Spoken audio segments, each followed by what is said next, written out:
Hello दोस्तों, नमस्कार। मैं दीपक आप सबों को यह बता देना चाहता हूं कि अभी जो वर्तमान में मधेपुरा जिले के मुरलीगंज प्रखंड में एक बीओ का ऑडियो सभी के व्हाट्सएप, इंस्टाग्राम एवं यूट्यूब चैनल पर वायरल हो रहे हैं। यह हमारे समझ से 110% सत्य है। इसमें जो बीओ साहब खुद एक्सेप्ट करते हैं कि हमें 5 से 7 जगहों पे रुपया बांटना होता है। आखिर यह जो शिक्षक बहाली में धांधली की बात इतना क्लियर रूप से हो रही है, ये तो 100% है। ये 100% है, इसमें कोई भी शक की बात नहीं है। जहाँ तक बात है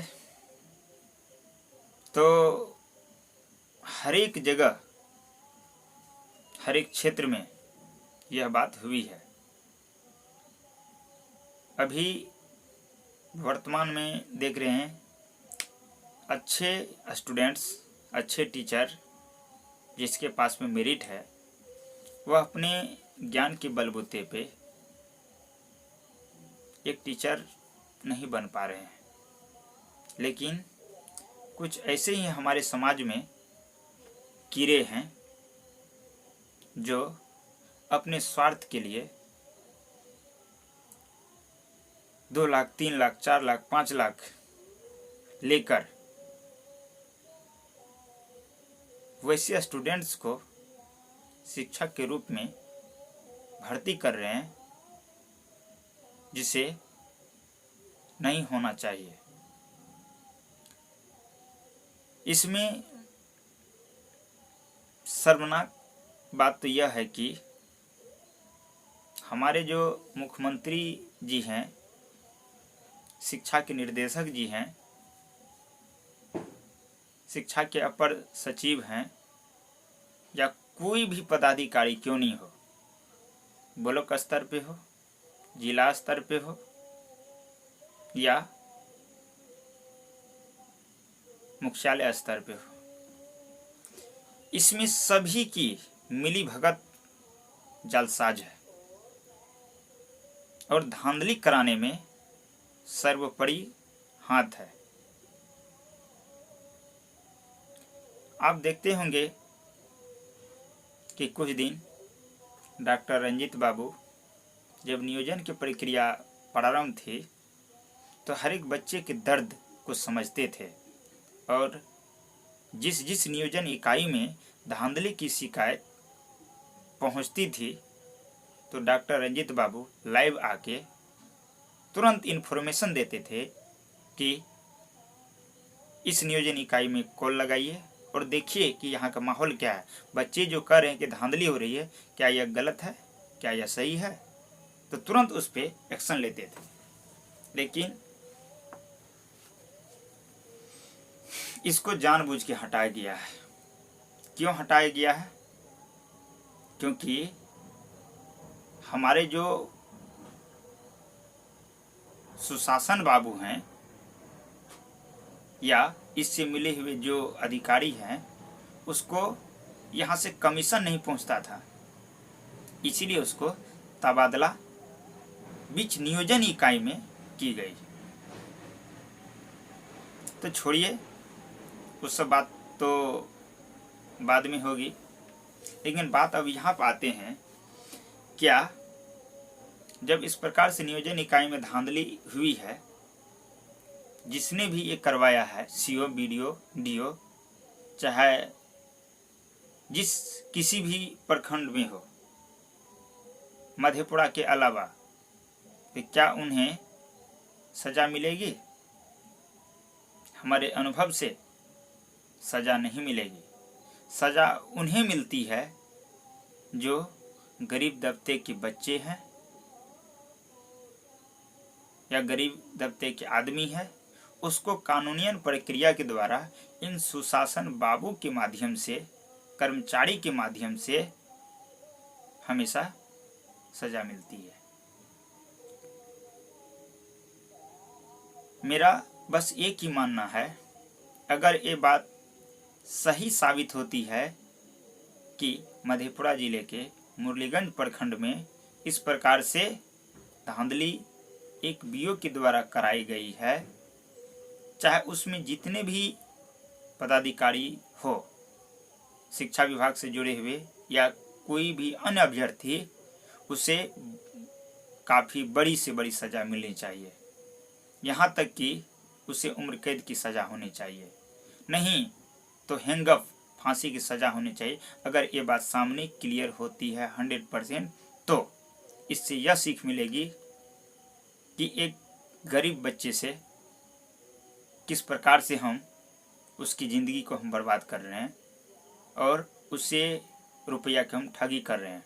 भ्रष्टाचार पे इस पे लगाम लगेगा।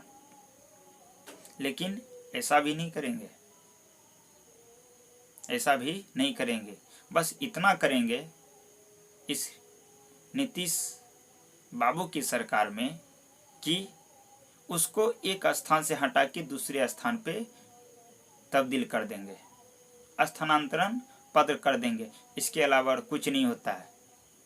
अगर इस प्रकार से हुई तो सब दिन भ्रष्टाचार फैलती रहेगी। अगर वही आम आदमी अगर एक गलती को दोहराते हैं तो उसे जेल की सज़ा होगी और यह 100% तय है। लेकिन कोई भी वरिष्ठ पदाधिकारी इस प्रकार से करते हैं तो उसके लिए कोई सज़ा नहीं है, उससे केवल इस सुशासन बाबू की राज में तबादला होगा हमारे समझ से। लेकिन ये सरासर अन्याय है। वो भी सज़ा जेल जो बोले, उम्र कैद बोले, बहुत कम है हमारे समझ से। उसे फांसी की सज़ा बीच चौराहे पे देनी चाहिए। लेकिन सुशासन बाबू नहीं करेंगे, क्योंकि आप 2016 ईस्वी में एक वीडियो वायरल हुई थी। आपको हम हल्का क्लियर कर दे और आप लोग जरूर उस वीडियो को देखिएगा। एक लड़की की नाम है रूबी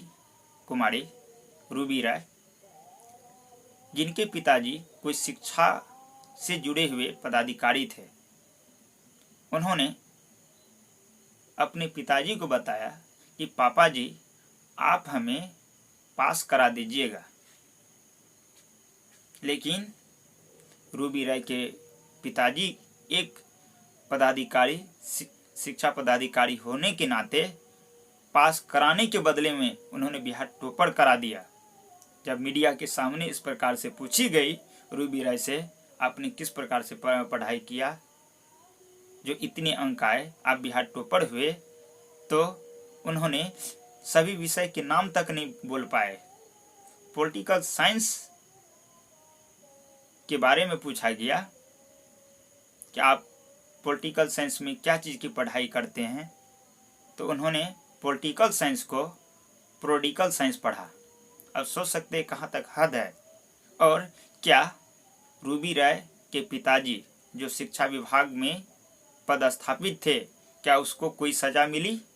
इस सुशासन बाबू की सरकार में नहीं मिली। आखिर क्यों? हम इस सुशासन बाबू से पूछते हैं।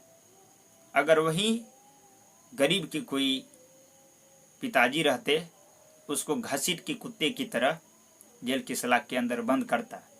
लेकिन नीतीश बाबू या इसके सरकार में जो भी पदाधिकारी है, आखिर ऐसा क्यों नहीं किए? क्या हो गया उसका? जबकि इतनी संदिग्ध मामला थी, एक शिक्षा पदाधिकारी खुद इस प्रकार से पैरवी किए हुए थे। लेकिन उसके लिए कोई कानून नहीं है, कोई मापदंड इकाई नहीं है। लेकिन इन्होंने क्या कर रखा है, इंसानियत की गले दबाई जा रही है।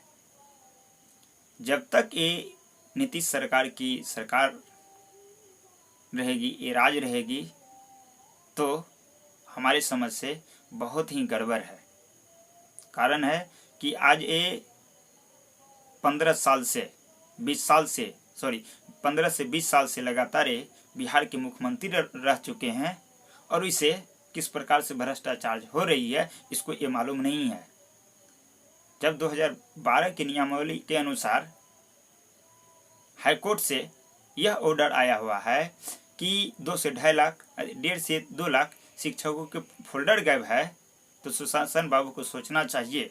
क्या सुशासन बाबू के कान में एक खबर नहीं गई?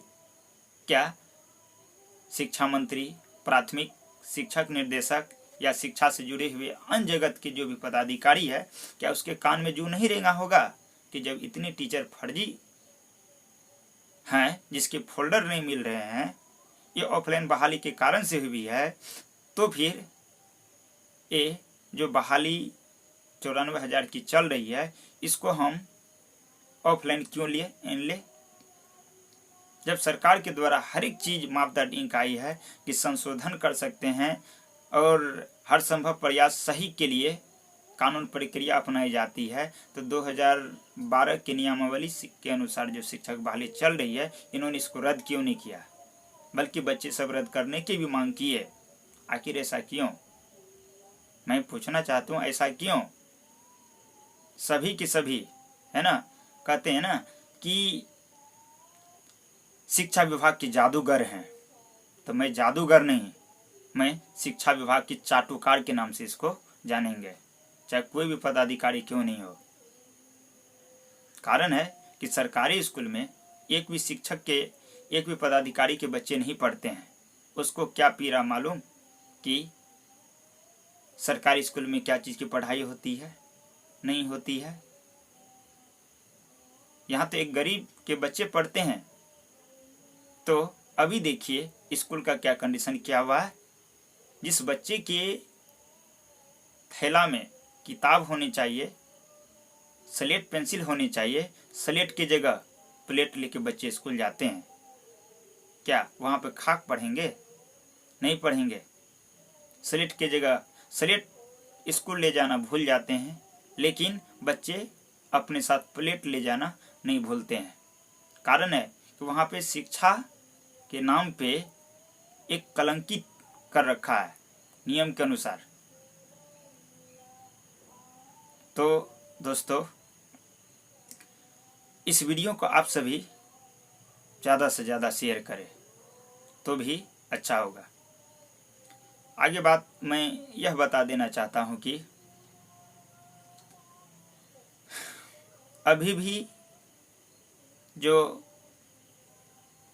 शिक्षा से जुड़े हुए पदाधिकारी हैं, चाहे प्राथमिक शिक्षा निर्देशक हो या अपर शिक्षा निर्देशक हो या प्रधान सचिव हो, उन्हें इस बात पे एक्शन लेनी चाहिए। अभी एक्शन नहीं लेगी तो कभी एक्शन नहीं लेगी। कारण है, अभी देखिए बिहार के अभ्यर्थी दिसंबर सीटेट प्लस जनवरी सीटेट अभ्यर्थी के साथ साथ पहले से जुलाई वाले और बीटेट सीटेट की बिहार के अभ्यर्थी अभी जो बहाली 94,000 की चल रही है, वे भी रोड पे खाक छान रहे हैं, उसका भी नियोजन नहीं हो पाया है। ऐसा क्यों? कभी आपने सोचा है? क्योंकि हमारे जो सुशासन बाबू नीतीश जी हैं, इन्होंने क्या किया, जब भोज का आमंत्रण दिया ना, तो अपने घर वाले को अंगूठा दिखाया और जो बाहरी राज्य के कैंडिडेट हैं उन सब से रिलेशन जोड़ने का काम किया। और दावत में अपने घर के व्यक्ति भूखे हैं, लेकिन दूसरे जो घर के व्यक्ति है उनको इन्होंने भोजन खिलाने का काम कर रहा है। हर एक राज्य में डोमिसाइल नीति लागू है। बिहार के अभ्यर्थी झारखंड में जाके टीचर नहीं बन सकते हैं, अदर स्टेट में जाके नहीं बन सकते हैं, लेकिन इस सुशासन बाबू का कुरीति देखिए ऐसी है, जो बिहार के अभ्यर्थी बिहार में ही खाक छानने का काम कर रहे हैं, केवल इस सुशासन बाबू के कारण।